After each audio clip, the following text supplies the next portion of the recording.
ஆன்மீக நேயர்கள் அனைவருக்கும் இனிய காலை வணக்கம். நேயர் ஒருவர் சிம்ம ராசிக்காரங்களுக்கும் விருச்சிக ராசிக்காரங்களுக்கும் திருமண பொருத்தத்தில் சேர்க்கலாமா, திருமண பொருத்தம் உண்டா இல்லையா அப்படிங்கிறத பற்றி கேட்டிருந்தார். நான் அதுக்கு பதில் சொல்லியிருந்தேன். அது அவருக்கு ரொம்ப பிடிச்சி போய், சார் இது பார்த்திங்கன்னா வீடியோவே நீங்கள் போடுங்க, வீடியோ பதிவாக நீங்கள் போடுங்க, பல பேருக்கு உதவியாக இருக்குன்னு சொல்லி அவர் கேட்டுக்கிட்டார்.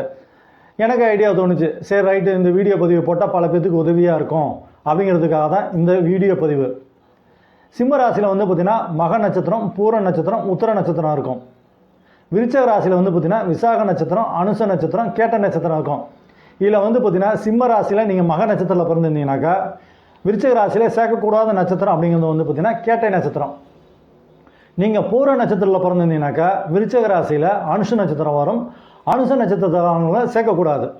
இதுக்கு அடுத்தப்பல பார்த்திங்கன்னா உத்திர நட்சத்திரம். சிம்ம ராசி உத்திர நட்சத்திரத்தில் பிறந்தவங்களுக்கு விருச்சிக ராசியில் விசாக நட்சத்திரத்தில் பிறந்தவங்களுக்கு திருமண பொருத்தத்தில் சேர்க்கக்கூடாது.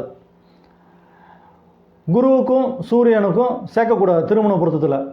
சனிக்கும் சுக்கிரனும் உள்ள நட்சத்திரங்களும் பார்த்திங்கன்னா சேர்க்கக்கூடாது திருமண பொருத்தத்தில். கேதுவுக்கும் புதனோட நட்சத்திரத்தில் பிறந்தவங்களுக்கும் பார்த்திங்கன்னா திருமண பொருத்தத்தில் சேர்க்கக்கூடாது. இதை தான் அவர்கிட்ட சொல்லியிருந்தேன். அதை தான் உங்களுக்கு பார்த்திங்கன்னா வீடியோ பதிவாக போட்டு பல பேர்த்துக்கு உதவியாக இருக்குமே அப்படிங்கிறது பார்த்திங்கன்னா இந்த வீடியோ பதிவு உங்களுக்காக. நன்றி.